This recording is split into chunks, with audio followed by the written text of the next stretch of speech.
Good afternoon, I'm Denise Tan, and here are the latest stories at this hour. The Justice Department has reached out to Attorney Jimmy Bondo, counsel for Senator Bato de la Rosa, on his client's whereabouts. And for the details, we have mobile journalist Arles de los Santos. Arles, what can you tell us regarding this development?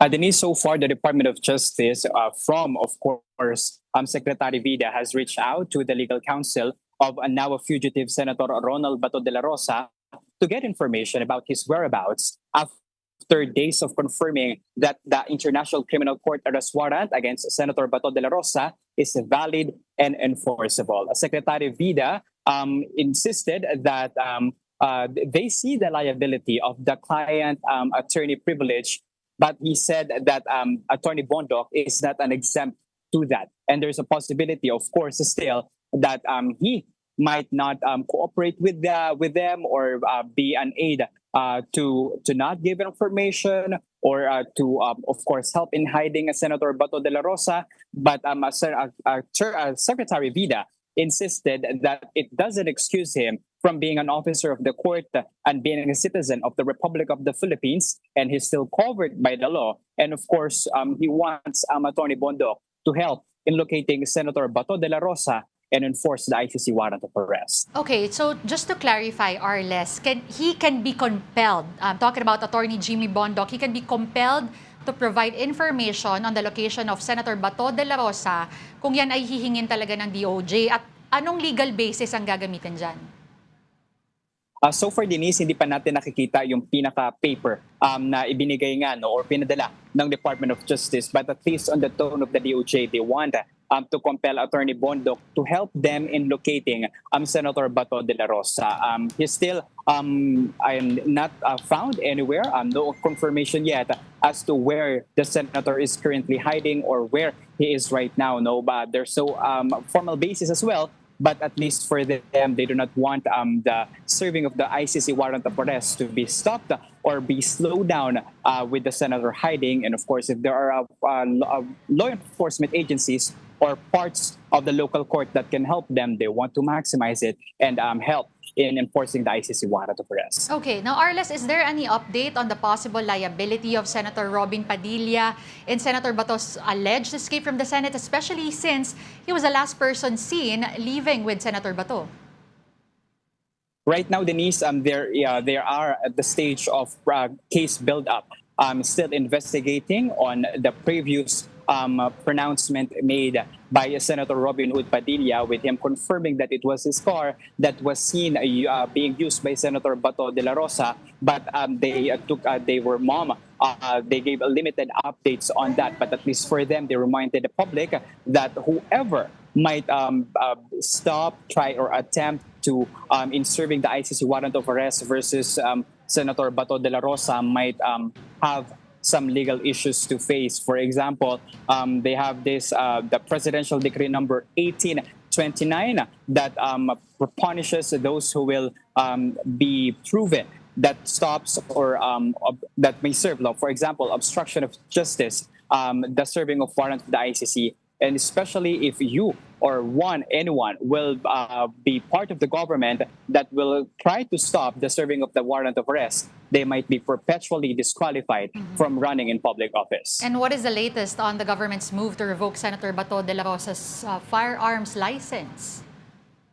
Denise, we have seen the May 25 request of the National Bureau of Investigation asking the Philippine National Police to cancel or revoke the firearms license of Senator Bato de la Rosa, saying that de la Rosa does not have the right to possess any firearms or explosive, as he is currently facing criminal charges, and cited the ICC warrant of arrest as grounds for it in accordance with the Republic Act number 10591. They want De La Rosa to surrender all his 118 firearms upon a notice of the request, or maybe once the request for the revocation of his firearms license will be revoked. Denise. Okay, so what happens if sabihin natin na ma-revoke yung kanyang mga licenses and he is found carrying one?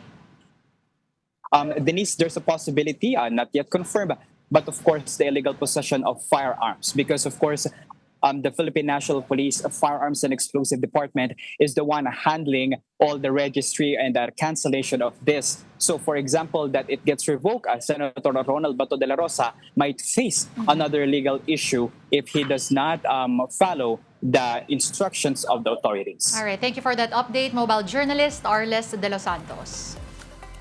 And here's what happened before the developments from the Justice Department, including the Supreme Court's explanation on the junking of the TRO versus Senator Bato's ICC warrant. Here's a report. Grace Nancy de la Rosa, the wife of Senator Bato, has made an appeal to the judiciary, and that is to keep her husband, senator, in the country and have him face a local court instead of allowing him to be flown to The Hague. Mrs. de la Rosa implored the High Tribunal on social media. There, she said that permitting the surrender of another Filipino citizen to the International Criminal Court after former President Rodrigo Duterte would be tantamount to admitting to an incapability to handle Bato's case. Nancy called on SC justices to make a quick and conclusive decision regarding de la Rosa's arrest warrant issued by the ICC, and even compared the situation of her husband to that of their Tatay Digong. She said lessons should be learned from what she called the Duterte case. She asserted that unlike these days, when Filipinos are being forcibly turned over overseas, Duterte, while president, had gone to great lengths to bring all Filipinos overseas home, including convicts.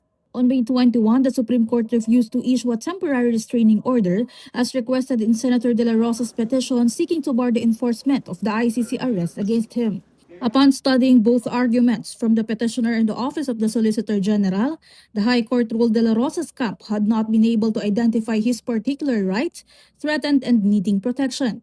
A day after the S's ruling, the Marcos government ordered law enforcement to proceed with the implementation of the ICC warrant. Until now, the Philippine National Police and the National Bureau of Investigation are still pursuing the senator since he went into hiding again after May 14. NBI Chief Melvin Matibag now considers Bato to be quote armed and dangerous under existing NBI protocols. The former Duterte PNP chief is also now considered by authorities as a fugitive from justice. But de la Rosa's lawyer Israelito Torion clapped back at Matibag's assumption, saying there is no basis to consider his client a threat. Before a person can be declared a fugitive from justice, number one requirement is that there is a Philippine court warrant of arrest or there is a court conviction, Philippine court. The fact that this is an internal court, this is a case of first impression. So therefore, the concept of fugitive from justice does not apply. On Monday, May 25, Matibag said the NBI is planning to write a formal letter to the PNP to cancel the licenses for firearms registered to de la Rosa. Matibag said based on their investigation, the ICC wanted senators owns several firearms, all with address in Davao. Meantime, the Mayors for Good Governance slammed de la Rosa's 7-month absence from the Senate while still allegedly receiving his salary. De la Rosa had been skipping sessions since November 2025 before appearing for a day or two this May at the upper chamber. And for GG compared de la Rosa to most Filipino workers who are under a no work no pay rule. Only if an ordinary employee went absent for weeks or months, he would already be suspended or even terminated. Now, under the law, a person with a pending criminal case punishable by more than 2 years imprisonment may be disqualified from possessing firearms. Can this be cited in the move to revoke Senator Bato de la Rosa's firearms licenses? Let's ask mobile journalist Jazz Paredes. Jazz, ilan ang confirmed na registered firearms ng senador at ilan dito ang umano'y assault weapons? Yes, Denise, no, as of this moment, no, ang inaantay natin yung presser mamaya ng Philippine National Police regarding nga dito sa sinabi ni NBI Director Melvin Matibag kaugnay nga ng mga firearms sa hawak ni Senator Bato de la Rosa, at ayon sa kanyang binitawang statement kahapon ay meron siyang 180 na lisensyadong firearms na naka-address daw yan sa bahay niya sa Davao City. And sa ngayon, inaantay natin, Denise, no, kung na-receive na ba ng Philippine National Police yung letter or yung pinadala ng NBI regarding doon sa kanilang request na i-revoke nga yung firearm license ni Senator Bato de la Rosa, and we're waiting kung ano yung kanilang magiging response at ano yung magiging action kung mapatunayan niyang meron siya nito mga firearms na nabanggit ni NBI Director Matibag. Denise. Okay, Jazz, pag-usapan lang muna natin ulit ano yung pwedeng mangyari kapag na-revoke na yung licenses at ano yung mangyayari dun sa mga firearms? Ang PNP ba, will they buy those weapons and will they take those unlicensed firearms by force? Pwede ba yan? Yes, Denise, no, as of this moment, we're still confirming kung ano ba talaga yung kanilang next step regarding that. Pero ang mga naririnig natin at ang mga nabasa rin natin ay there is a possible na pwede nilang bawiin or kunin itong firearms, but we're not sure if this is forced or paano ba yung magiging legal na proseso ng pagkuha sa mga firearms na to. No? But mamaya kukumpirmahin pa natin yan, Denise, kung ito nga ba talaga yung gagawin nila.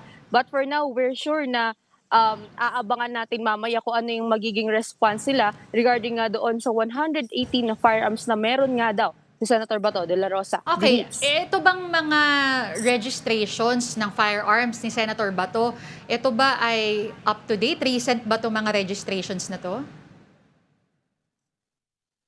As of now, Denise, no, wala pa tayong nakukuhang info regarding that, no. Pero judging from the statement na binigay ni NBI Director Matibag kahapon, ang pagkakaalam natin ay recent ito, no. But we're still confirming na hindi pa natin masabi kung very recent itong 118.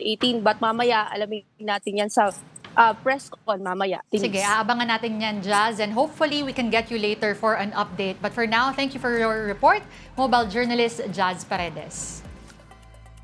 Former President Duterte has waived his right to attend the first status conference in his case before the International Criminal Court. In a filing, Duterte authorized his legal team to handle procedural matters listed on the conference agenda, as well as other issues that may arise during the hearing. His defense counsel, Peter Haynes, submitted the document.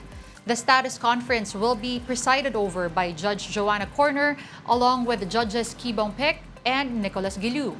This is in connection with Duterte's crimes against humanity case over the war on drugs.